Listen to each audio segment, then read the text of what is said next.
Before we dive into today's episode, I just wanted to tell you about this season's sponsors, Starboard, a company that's been shaping the SUP world for over 2 decades. And these are the folks behind some of the most thoughtful and innovative board designs you'll find, from their touring boards that track beautifully in choppy water to their race boards that respond exactly how you'd want them to do. What I appreciate about Starboard is their approach to building gear. They're not just throwing products at the market, they're listening to paddlers, testing in real conditions and constantly refining their craft. So whether you're exploring remote coastlines like Guest Cal Major or pushing your limits in competition, their boards are built to perform when it matters. Plus, they're committed to sustainable manufacturing practices, which aligns with how most of us feel about protecting the waters we love to paddle. If you're looking to upgrade your setup, or if you're just curious about what quality, innovative craftsmanship looks like, then check out the Starboard website or just go along and see the range at your local Starboard stockist. And all links to Starboard are in the show notes.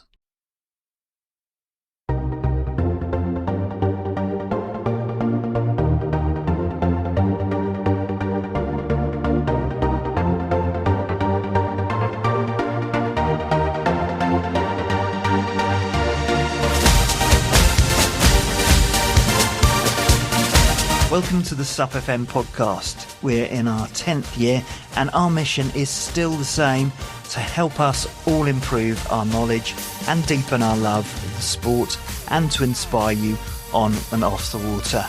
Now, this wouldn't be a complete season without a celebration of adventure, the spirit of exploration that draws us to wilder places, bigger challenges. And today's episode takes us to one of the most remote and beautiful corners of the world, Mongolia. Our guest is explorer and adventure guide Matt Phillips, and along with Phil from Canoe Safaris New Zealand, they recorded an incredible audio diary of their self-supported canoe and paddleboarding expedition through the Mongolian wilderness, which we'll hear in this episode. From river rapids and eagle encounters to nomadic camps and just a dash of bacon and cheese, they share the highs, the challenges and the moments that make expeditions truly unforgettable. All the links to Matt's site and to Canoe Safari New Zealand are in the show notes, so let's dive into my chat with Matt and their account of this incredible adventure.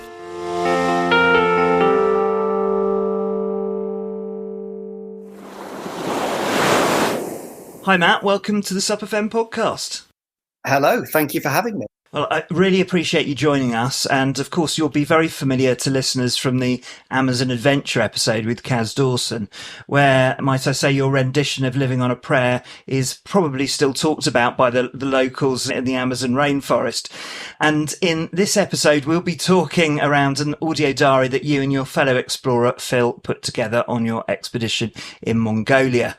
But before we get to that, it would be good to get a sense of your previous adventures, because you've got a really diverse selection of outdoor skills and experience. It seems very much like the jungle is your second home, from your experience guiding in Panama and from the Amazon. And apart from your SUP experiences, you're also a canoe and kayak guide with some meaty expeditions under your belt. And if that wasn't enough, you're also a mountain guide and climber too. So where did all that outdoors life all start for you? It all started when I was looking at different colleges leaving secondary school and realised I could be a professional child. I could turn all of my hobbies into a job and travel the world guiding, canoeing, paddling, climbing mountains, and I haven't looked back since. Excellent. And were you a feral child? Did you used to enjoy the outdoors when you were out there? And I say feral child because I was one myself. But I'm curious to see whether or not you had the same sort of enjoyments back when you were a kid. I was a very free-range child. We, as a family, would go to woodlands, beaches, and disappear off for a while. My brother and I and the dog, and we'd find our parents at some point. Yes. Yeah. very similar to me, I guess. Sort of packed off for the day, and you come back at the end of the day, and then what goes on tour stays on tour, I guess. But yeah, that real love of the outdoors, and something that was very clear from all of the recordings you've done, but also from your website, you do have a fascination with the natural world. You have been an educator, haven't you, looking at geology and landforms, and it's also clear that wildlife is a real interest to you. Do you think that's another sort of central driver for spending time exploring a spread of different wildernesses? Yeah, definitely. I love seeing animals. I love seeing them in their natural habitat, which means I get to travel to their habitat to try and find them. Excellent. Obviously, the Amazon sounded like an unbelievably rich environment for wildlife. Paddling the Amazon was something I've always wanted to do. And I'm so glad that I had the opportunity to do it. We were paddling along with monkeys swinging from the trees alongside us. The Amazonian river otters, they're huge. I had no idea they were that big until they were bouncing around in the water near us. And parrots and toucans flying overhead each morning. It was just stunning being in the lungs of the earth, looking at these amazing animals and cruising down some spicy rapids at the top end. Yes. Yeah, no, it sounded, and also some spicy rapids when you were on your Mongolia trip as well, from the sounds of it. So just before we start playing your audio diary of your expedition, I think one of the things we all recognise is that one of the biggest guarantors of success of an expedition is the choice of the team, and in this case, it was you and Phil from Canoe Safaris New Zealand. So what's the background there? What brought you together, and what did Phil bring to the expedition? So I came out to work in New Zealand 2 and a bit years ago now, because I saw an advert for Canoe Guide, temperate rainforest, and thought, yeah, that sounds pretty awesome. Had an interview with Phil over Skype, got hired, got on a plane. I worked for him for 2 years. I'm into my third year now. And it was after the Amazon expedition, he asked me, what am I planning next? I said, I've got a half-formed plan for a trip in Mongolia. It's something that I've had on the back burner for quite a few years. And his face lit up like a happy child going, can I come? And that really projected this forwards to, yes, this is happening. Let's finish the final details and go play in Mongolia. Amazing. And why Mongolia? It's somewhere I've wanted to visit ever since reading the Genghis Khan Con Eggleton book series. It just sounded like an amazing country. Seen it on some wildlife documentaries, and I wanted to go and visit Genghis Khan's heartland and play on the open steppes. Yeah, it's incredible. I've also read that series of books and absolutely loved it. And Mongolia is quite an amazing country, isn't it? Mainly because it's so isolated and so sparse in terms of population. And obviously that's why the nomadic life is still something that people still do. And I was looking at the numbers, and it's about 3 times the size of Spain, Mongolia. And Spain has 50 million people living there, and Mongolia has 3.5 million, and 60% of those are all in the cities. So, you couldn't have a more sparsely spread country really there. It's quite amazing. You can't just pop into your local Tesco local if you run out of supplies. You're properly isolated. Within 10 minutes of leaving Ulaanbaatar, the capital, we were seeing nomadics, small yurt settlements just set up and presumably moving on again. There was nothing that looked permanent anywhere outside of the city. That's incredible. So just tell us about the plan outline for the expedition that you put together with Phil. So we contacted a company in Mongolia who runs some guided canoe expeditions. I don't know how many in the year they do. Finding information for Mongolia is very tricky. There's not much information. There's so few people paddle there. Even this guiding company didn't have that much information on where we wanted to go. Phil contacted them, told the guy what we do, who we are, and when can we rent one of your canoes? He said yes. We sorted a driver through him as well, who didn't speak any English, maybe a few words, but really not very much. We spent about 18 hours in a car with him, and the conversation was not great. As he drove us to the start of the river. We had always planned on catching the Trans-Siberian Railway back from the end of the river to Ulaanbaatar. It was just the easiest way of doing that. But we relied on the company that we were getting the canoe off of to book the train. Just before we left, the driver, after he dropped us off, he went, "I'll pick you up on this day." And we went, "No, next day." And he went, "No, this day," and handed us our train tickets. So we lost a day of paddling right before we started. Which is not ideal, is it, really? No, our 9-day trip turned into 8. Well, spoiler alert, you managed to do it, and we're just about to hear your audio diary of your experience. So the first piece you recorded was en route to Mongolia and from Hong Kong airport. We have made it to Hong Kong on our journey out to Mongolia. It was New Zealand to Australia, Australia to Hong Kong, Hong Kong to Mongolia.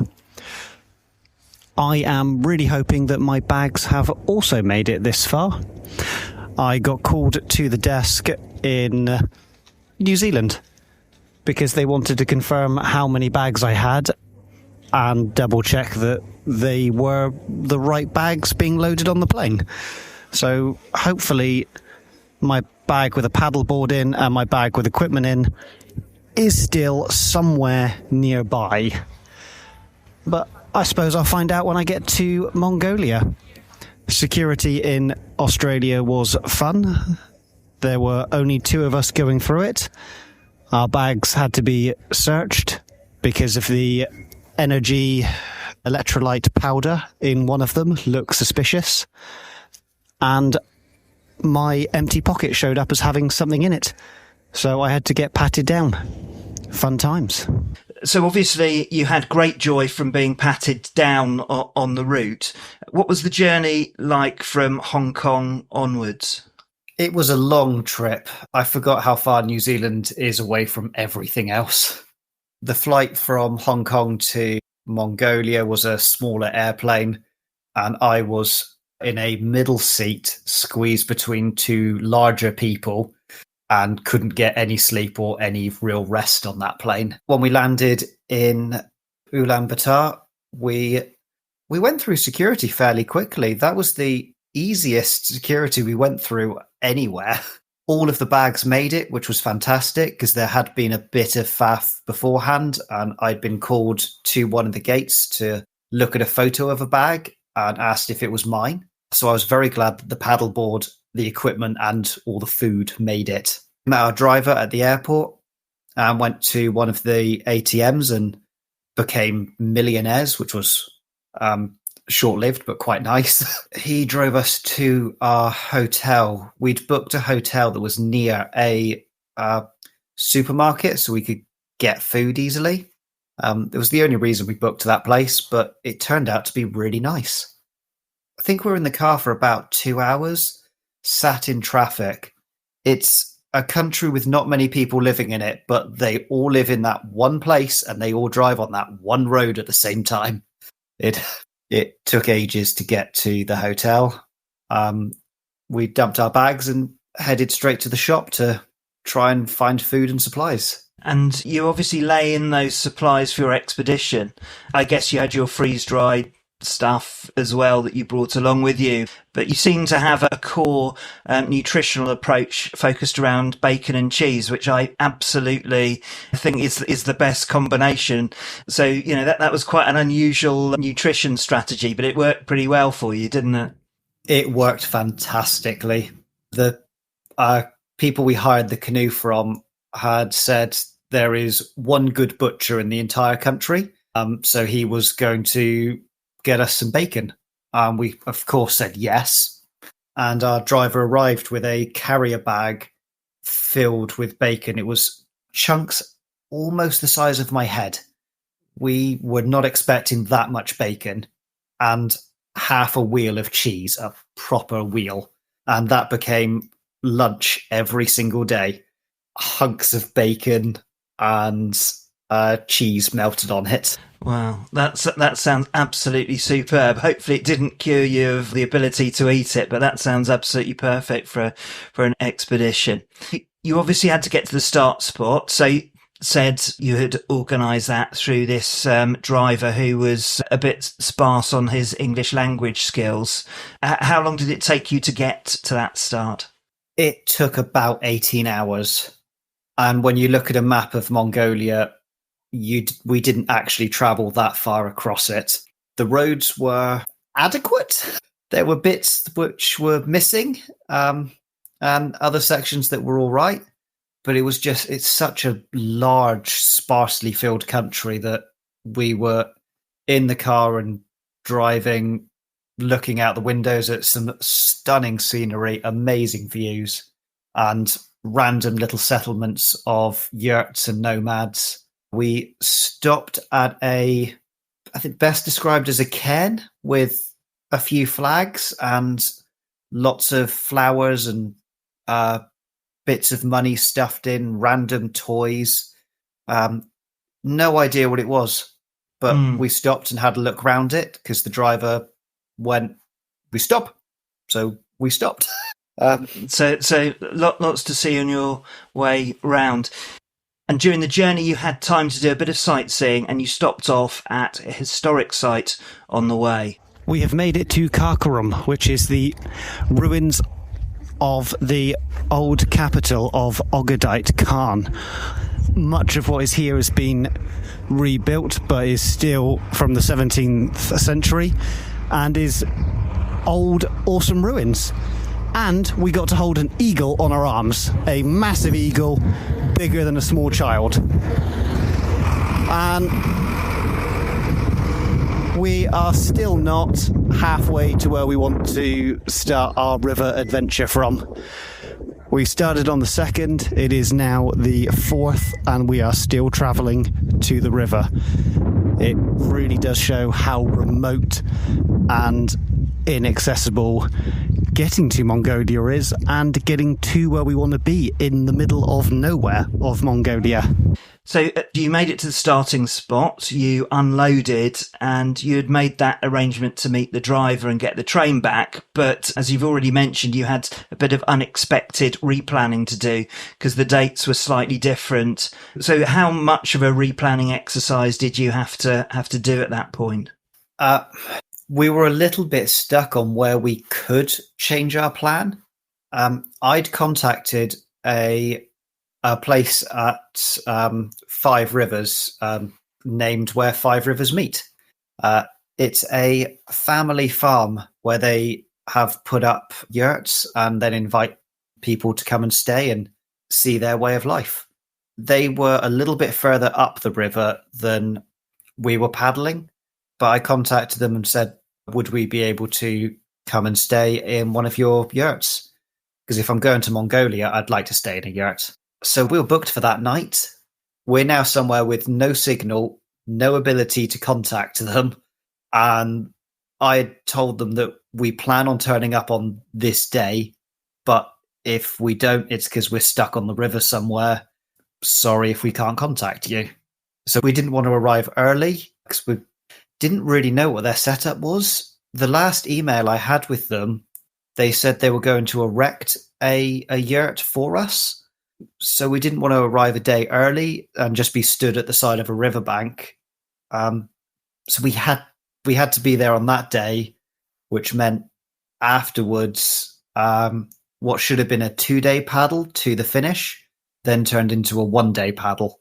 Wow, so that sort of concentrates minds, but it just shows how with these things you've just got to be flexible and also sensible about your approach.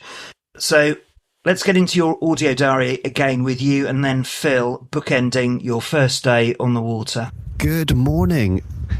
It is day 1 of the paddling expedition. As long as we ignore the travelling days, it's day 1 of us actually paddling.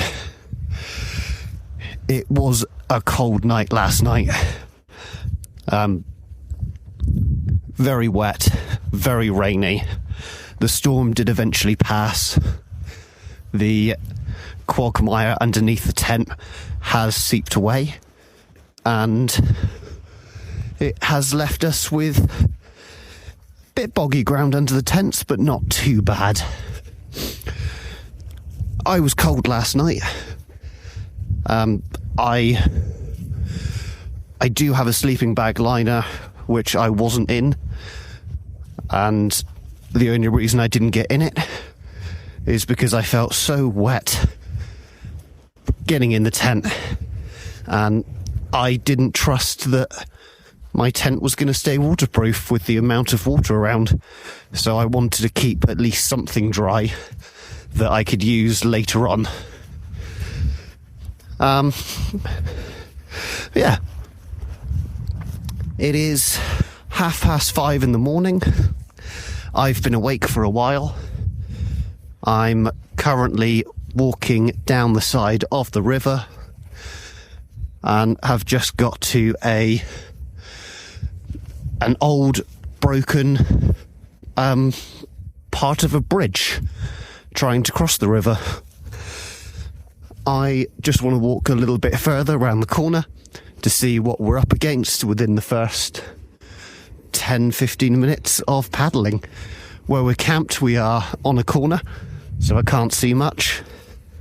So I'm going to have a little look, then back to camp, kettle on, start getting kit ready, and off we go. Adventure time. Day 1 paddling has been done. We've gone 40 kilometres according to GPS, which is about 5 kilometres further than our anticipated campsite. Lots of grade 3 rapids, big rocks, some wall bangers, and a couple of shelves with some great drop-offs too. All in all, a fantastic fun day of paddling. No capsizes, just with 1 or 2 little touches as we went through. What a great place. So what was that first day like? What sort of landscape were you coming through? The first day we were in a steep canyon. We had some big rapids and it was really good fun. We weren't in what you think of traditional Mongolian landscape, the wide open plains and steppes with a herd of horsemen and bows and arrows gliding across it. We were in steep-sided gorge with a few little stunted trees just poking out from the sides. And the river was flowing well. The night before we started, it rained. It felt biblical rain. It was a lot.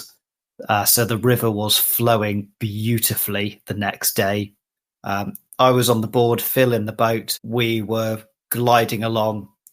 We had to stop quite a few times for Phil to bail water out of his boat. Wow. We didn't have a bailer. The plan was once one of the bottles of water was empty, that would then become the bailer. But when we saw the river on day 1, we realized we couldn't cut a bottle yet. We needed to store as much fresh water as we could for as long as we could because the river was so silty. So it meant day 1, we stopped a few times for water to be bailed out the boat. Mm-hmm. We did try using the SUP pump as a bilge pump. Oh, right. Which worked, but not very effective, but it was fun to try. There was a rapid we had seen from the satellite view, and we'd seen from a couple of people who'd taken photos in that area. It was a decent drop with a lovely wave. Mm. We went down that, and then I walked back up it with the paddleboard to do it again, because why not? It was fun. Excellent. So there was a lot going on there. And day 2 was a particular challenge. You had a mix of calm water and rapids at the front part of the day. But let's listen to your account from the end of day 2, because the last part of that day on the water sounded interesting. We have made it to camp. We're both pretty knackered. It's been a interesting day. We paddled past where we had originally planned to make camp and have gone on another 5k. So we are still ahead of where we had planned to be, which is great. Gives us more options if we have any issues. We were hoping to make it a bit further down the river today, but decided it was better to stop because the last about 25 minutes to half an hour has been a continuous long rock garden, which just didn't end. It was constant picking our way through all of these little channels and tight turns, fast paddle strokes, and full concentration. Virtually no breaks between movements. Some of the waves were big. There were wave trains and tight turns behind rocks. We think this was a grade 4 rapid at the end. The whole rock garden came into one mighty bouncy wave and hole. My paddleboard nose sunk in the hole. I got a little bit wet as I slipped around the side of it. The canoe was completely swamped, and it's been a fantastic adventure today. 30-degree, hot, humid day. It's been sunny. It's been lovely.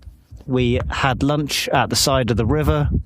Lunch was large, chunky cuts of bacon with cheese, which we got here in Mongolia. We made those into sandwiches, had a beer, and life is pretty good. We're expecting thunderstorms this evening. It has been thundering and lightning overhead, but the rain hasn't started yet. We've got a big tarp set up. Our tents are underneath it. There's a fire to try and keep the fly population down, and we're going to start cooking some food soon. It's been an awesome day, a very bouncy afternoon. And we also filled up our water bottles with our water filter. We had to find a small stream coming in as a tributary to fill up from. The main Schlute River itself is pretty murky and brownish colour. We could filter it, but it will block up our filter quicker, so we were looking out for fresh water coming in from a side stream that will be a little bit cleaner. That's all I have to say. Goodbye for now. This episode is supported by Paddle UK, the national governing body for stand-up paddling in the UK, and the team behind one of the biggest and most exciting racing events on the horizon, because from the 24th to the 28th of June 2026, the ICF Stand-Up Paddling World Cup will be coming to the UK for the very first time, combining with the Paddle UK Super Festival on the sparkling waters of the English Riviera in Tor Bay. It's a major moment for British SUP and a chance for international competitors to race on a world-class stage set across a spectacular backdrop that rivals any global venue. And if you're aiming to be there, whether you're racing for your country or for your personal best, the best time to book is right now, because if you book your place before the end of December 2025, you can do so at a discounted rate. You can find out more about the Paddle UK Super Festival and the ICF World Cup in June 2026 by clicking the link in the show notes. And we look forward to seeing you there.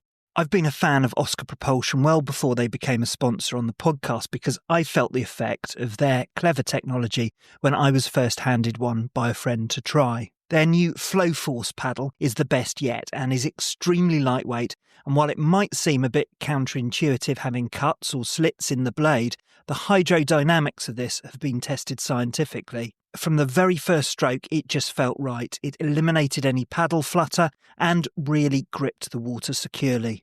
The tech is designed to reduce the impact on your body by balancing the force distribution. It makes the stroke feel lighter, but it converts more of your effort into pure forward motion, meaning less fatigue and more efficiency. It's about making your time on the water more effective, helping you spend more time paddling and reducing recovery time. This is serious, innovative and game-changing technology which really makes an immediate difference. If you're curious about technology that helps you enjoy paddling more while being kinder to your body, then head over to the Oscar Propulsion website where you can learn more and see the exciting brand new Flow Force paddles. And if you see me on the water, please ask me because I'd be very happy to lend you mine, but I do want it back. Thank you to Flow Force from Oscar Propulsion for their support for the show. Go to oscarpropulsion.com or follow the link in the show notes to find out more. It was pretty gnarly coming through that final stretch, but I know that you did get the opportunity in some of those calmer, earlier stretches to see wildlife and particularly eagles. So it must have been an incredible day all round. It was a fantastic day. Waking up in Mongolia in a tent at the side of the river was wonderful. And then, paddling, the valley opened up in a few places, and the size of the eagles flying around, it was immense. There was one, it was quite far away. I was looking at it and I couldn't work out if it was a paraglider or an eagle. It wasn't until it soared on the updraft and went side on that you could tell it's an eagle, not a parachute. So you'd finished day 2 like day 1, having gone further than you'd originally planned, and day 3 was busy but slightly less challenging than the first 2 days. But then one of the other challenges became more about getting clean drinking water, and Mother Nature solved that one for you. Let's listen. Morning of day 4. We're on our second cup of tea. I'm sat underneath the tarp. Our clean water issue is now solved. It's rained and pooled in the tarp. So we've just collected the water off of the tarp and all of our water bottles are now full. So that's good news, but it is wet. Just after midday on day 4. We are now almost halfway down the Shulut River. We're going to meet the Ida tomorrow and then further down to the Selenge in the coming days. Just got stopped by random farmers on the left bank of the river riding their motorbike around. A young lady and her father, the farmer. She spoke a little bit of English and introduced herself, and we had a great chat. It was absolutely fantastic. We've seen goats today. We've seen what we think are little squirrely things. Horses, cows, sheep, and none of them smell as bad as Matt at this stage, but them's the breaks. Fill out. I had a wash yesterday. Day 4 has happened. It was a good day and an interesting day. The mountains and gorge that we've been in has opened up quite a bit, and we've got more of the steppes and plains. The wind picks up when we get onto the open bits, and we're also seeing a lot more nomads. 2 of them waved us over for a quick chat. They were a daughter and father. He didn't speak any English. She had some English and was really keen to talk to us. And they were on the bank waving and calling us to come over, so we did.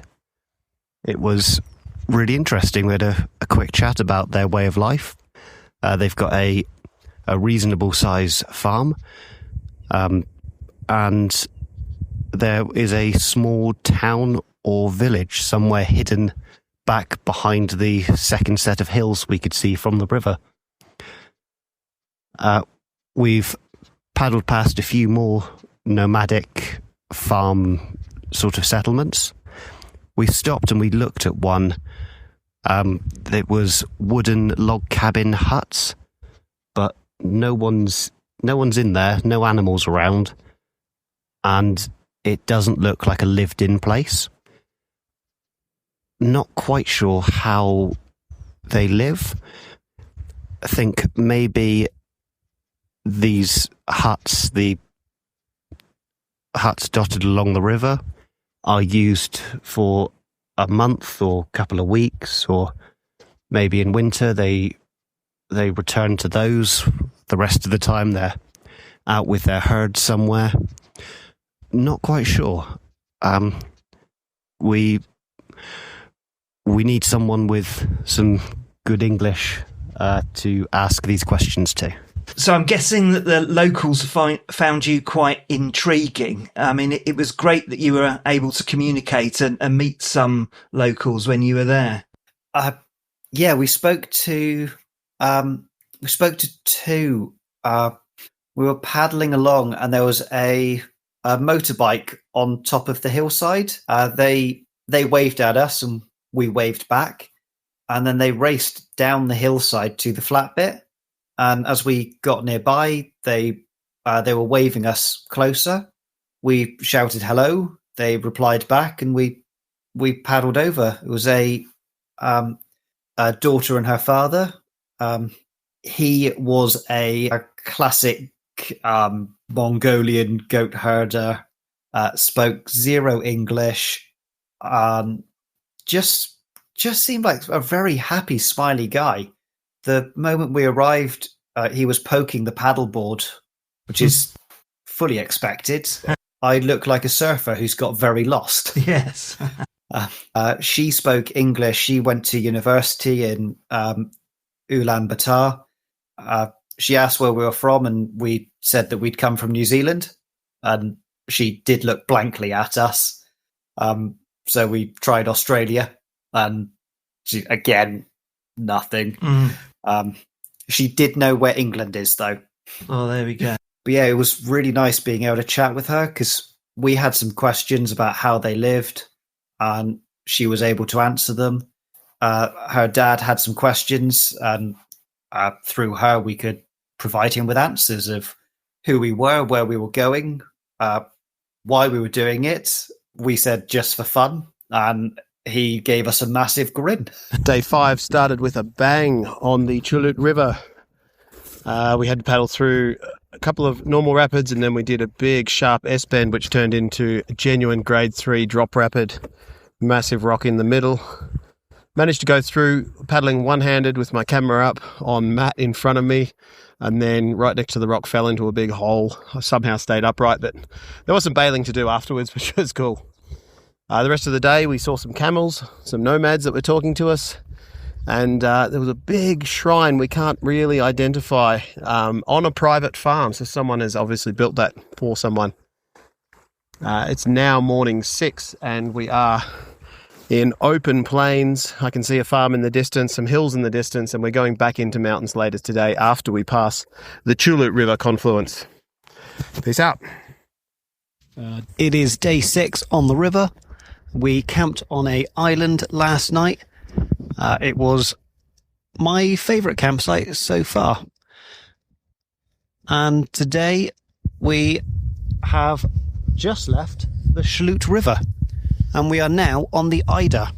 The Schlute flows into the Eider.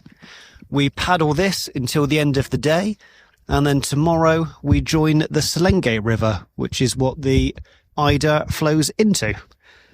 So our Schlute expedition, we're doing a few different rivers, and this one has made the river a little bit wider, a bit deeper, and the Eider runs through some sort of clay valley, because it's a very different colour now. The two rivers have mixed, and we've got a orangey brown colour to the water. It's only a short day today, 22k, and we are partway through it. We've stopped for a wash in a cleaner part of the river, and I'm feeling fresh and feeling good. Yesterday, we used the last of our New Zealand milk powder, and we are now using a Mongolian one. Golden milk, non-dairy creamer containing milk. Not quite sure they got all the English translation right on the package. Also not sure that it's actually milk powder. I think it's a cheese powder, and we're having lumpy tea this morning. Day 7, we have finished with the Truest River. We've moved on to the Ida River, and now we actually make it to Five Rivers Camp, where the Delgamuron, the Ida, the Truest, the Selengamuron, and one other little one all converge. Five Rivers Camp has got herds of goats and little cows and horses, all free range, amongst a field of gers put up for us to stay in. They also have a little permanent building there with a restaurant, bar, and the owners, Togo, just welcomed us beautifully. It was a really great place to stay for the night. They have showers and flushing toilets, and just an absolute stunning place to sort of reset and clean ourselves up a bit. So how did it feel to get to Five Rivers? I mean, it sounded like a 5-star experience, and also a bit of an expansion on your diet of bacon and cheese. How was it to sort of get to that point? It sounded like it was like full hospitality. It was not what I was expecting at all. It was lovely. The lady who was running the place, she was the mum of the person I'd been emailing, and she had the proper mum vibe about her. She saw 2 people coming off the river and went, I know my mission. I need to feed them. I need to provide them with liquid, and point them in the direction of the toilets and a shower, which was lovely. Morning of day 8, we awake in our ger at Five Rivers campsite, and it is a beautiful night's sleep. Go and have a shower, and then back for breakfast in the restaurant building. They already fed us lunch the day before and dinner, which was stunning. Local Mongolian food on what is, we found out, National Mongolian Commemoration Day. But this morning we have a nice breakfast. We get some eggs, some vegetables, some cheeses, salami, some toast, and a beautiful cup of tea. And then we head back onto the river at Five Rivers. Our last day of paddling 48 kilometres down the Selengamuron to our end point, which is a bridge of a road that rejoins a highway. This section of river is amazing. It just has, it's like a delta with islands everywhere and channels to choose from. The rapids were not difficult at all, but it was always moving and different channels to choose from to get us here. We've now arrived at the end point, and we are staying here the night before driving away with our pickup vehicle tomorrow morning to get a train from Erdenet back to Ulaanbaatar overnight. But for now, we're just enjoying one of our last dehydrated meals before heading off to bed, basically. And you had to do a time trial downriver to the meeting point. And were you both in the canoe at that stage? Yeah, we had decided it was going to be best if we deflated the board, popped it in the canoe, because this was the day that was meant to be 2 days. So we've already turned it into 1 day, and we've been told that there can be a pretty horrible headwind. That day was fully on the steppes, so open plains. And we did have a headwind, but it wasn't as bad as it could have been, which was good. But yeah, we deflated the board and headed off. 2 of us in the boat, 2 engines. We powered through a few rapids at the very start, and then it was across the plains until we got to a road. And we pitched up camp and waited for our driver to arrive. This is the morning of day 9. I don't know if you can hear me from the wind and the rain hitting my tent. It is wild, it's wet, it's windy. It is 5 o'clock and I don't feel the need to try and wake up yet. I'm gonna see if I can lie in my tent and ignore the weather. It is morning 9 and we are in the vehicle. We arrived yesterday afternoon, day 8, at the end point, which is the only bridge that crosses any of these rivers that we've seen in 9 days. We had to camp in 35 degrees sweltering heat with insects all over us. And just so Mother Nature knows or shows us who's boss, 10 minutes before wake-up time, 4:45 this morning, she decided a thunderstorm was appropriate to make all of our clean equipment nice and wet and muddy. So we have to spend some time in Ulaanbaatar cleaning it before we can get on a plane. 4-hour drive now to the train station. And then, I don't know, once we have to wait about 5 hours for the train to leave and have an overnight stop. And this is one of those adventures where getting to the start point and from the end point back home was an adventure in itself. How was that train journey? And I'm guessing that although you had had a shower the morning of the day before, did anyone choose to sit next to you on there apart from Phil? It was a sleeper train. We had 4 bunks in a little cubicle booked, and there were only 4 bunks in there. So we had a bed each, and then the other 2 beds were for storing all the kit. We had big bags and the paddle boards, the paddles. So we needed the space, but I'm pretty sure we smelt bad. So I don't know who would want to sit with us anyway.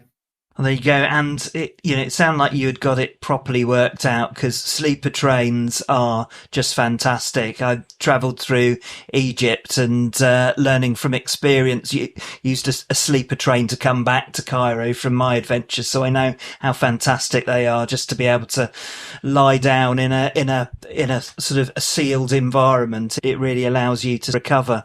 It was quite nice. The train was an old Soviet tin can. It hadn't been modernized for quite a while. It had all the clickety clacks and clunks of a railway. Everything shook. The train stopped frequently. They kept locking the toilets, so you struggled to actually go and relieve yourself.